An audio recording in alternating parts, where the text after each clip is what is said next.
welcome to Official Storytime with Miss Anna. Today we're going to be reading The Falling Leaves and the Scarecrow. We'll see what the book is all about, okay? By Steve Metzger, illustrated by Dubin. It was early autumn in Farmer Ned's field. Rows of ripening corn grew beside tall trees covered with colorful leaves, and Scarecrow stood in the middle of it all.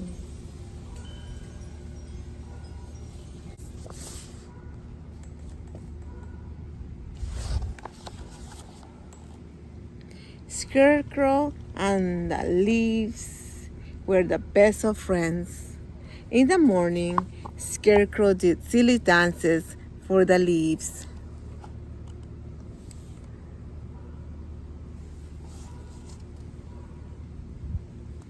During the afternoon, the leaves made cool shade to protect Scarecrow from the hot sun.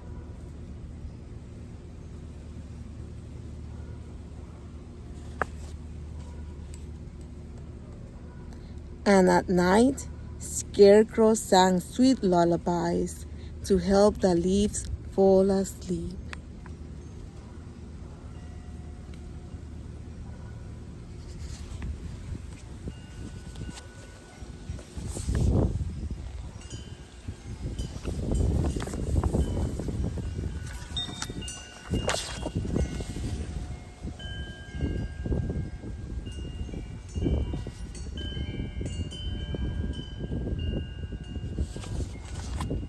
One morning, Scarecrow woke up and saw a group of geese flying through a clear sky.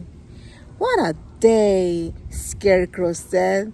"The sky is blue, the sun is warm, and I feel so happy." He turned his head from side to side to look at the leaves.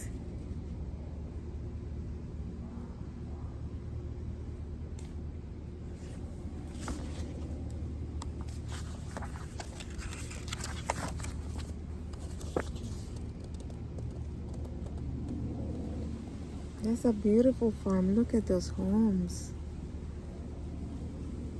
And the cows. And the cornfield.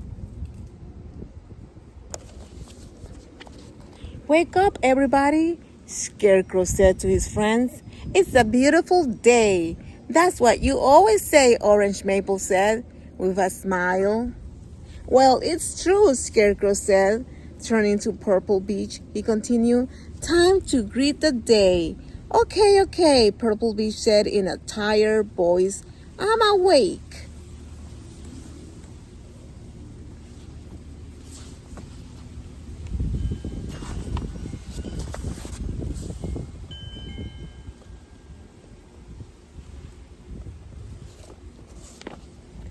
"And how are you this fine day?"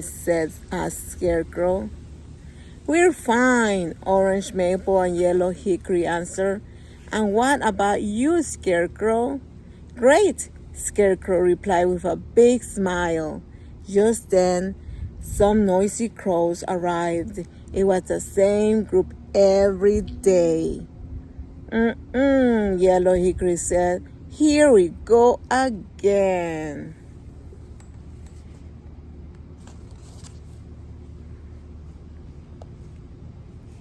Scarecrow stopped smiling.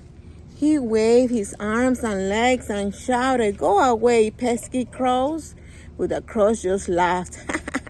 "You don't scare us," one of the crows said as she nibbled on kernels of corn.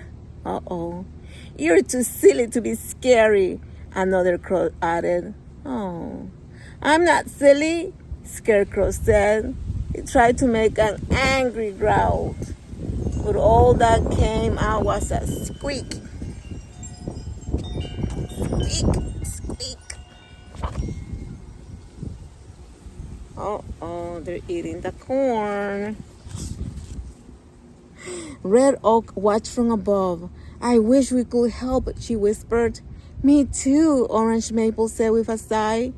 But what can we do? The crows ate more and more sweet corn.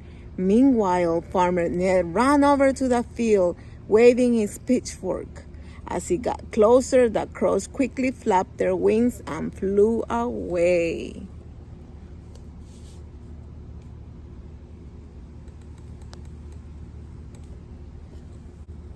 Look at this half-eaten ear of corn, Farmer Ned said. What kind of scarecrow are you? Those crows aren't scared of you at all. Oh no. Look at his face. He's sad. The leaves could only watch as Scarecrow sadly hung his head. I'll give you one last chance, Farmer Ned said. If you can't scare those crows away tomorrow, I'll have to find another scarecrow. Farmer Ned turned around and walked back to his house.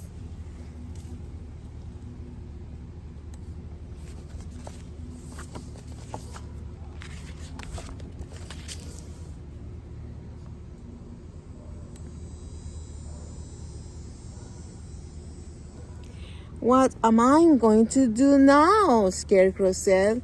Farmer Ned is going to throw me out. The leaves looked at one another. After a few moments, Yellow Hickory spoke up. I have an idea, she said. We can help you become the scariest scarecrow ever. How can you do that? Scarecrow asked. We'll show you tomorrow morning, Yellow Hickory replied. Just you wait and see. What do you think the leaves have in mind? You think they're going to help him out? Well, they said they were going to help him. Let's find out how they're going to help him. Let's see.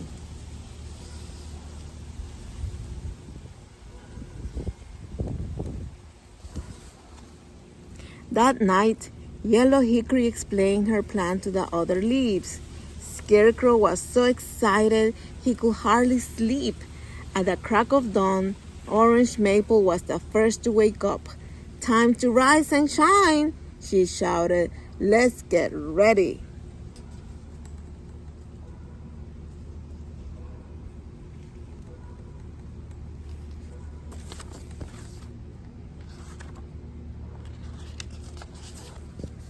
Do you have an idea? Do you think you know what they're going to do? Well, let's see. Red Maple looked up at the sky. Wind, oh wind, please come and help us. The wind immediately appeared. Good morning, colorful leaves, she said. Do you need me to help you fall? Well, yes, said Purple Beach. But instead of making us fall to the ground, can you please blow us onto this scarecrow's face? We're trying to help our friend scare some crows. Sure, said the wind.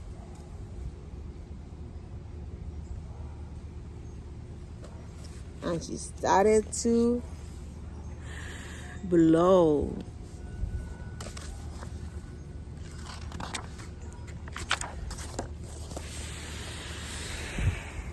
Me first, said Purple Beach. Please help me cover one of his eyes. The wind took a breath and blew Purple Beach on top of Scarecrow's left eye. Then the wind blew Yellow Hickory on top of Scarecrow's right eye. I can't see, Scarecrow cried. Don't worry, Purple Beach said. You'll be able to see as soon as we're finished with those crows.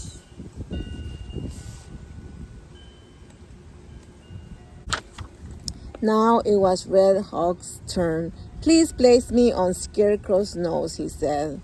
The wind nodded and did just what she was asked to do. The only one left was Orange Maple. I want to be on Scarecrow's mouth, but please make sure that I land upside down. Okay, the wind replied as she took care of Orange Maple's request. Now my work is done, the wind said as she flew away. What happens now? Scarecrow asked.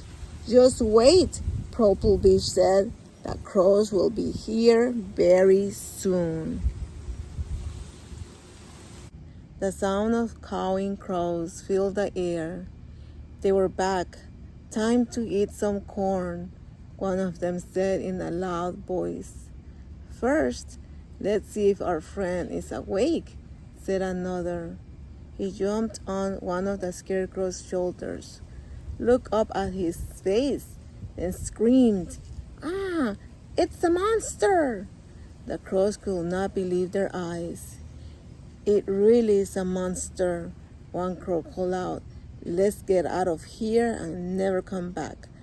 In an instant, the crows were gone. And it worked. Look, they were scared.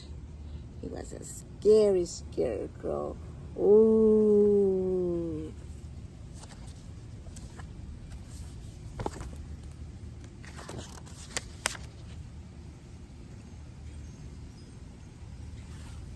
From his porch, Farmer Ned saw everything. He started to run over to Scarecrow. "Okay, everybody, now it's time to fall," Red Oak said. The leaves quickly dropped to the ground.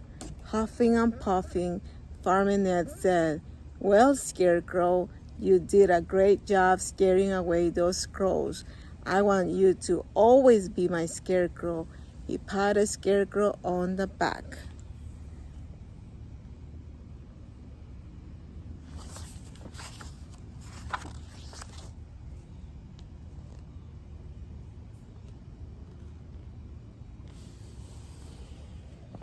Scarecrow smiled, his biggest smile. Looking down, he whispered, "Thank you so much." The four leaves smiled back. Yellow Hickory happily said, "That's what friends are for."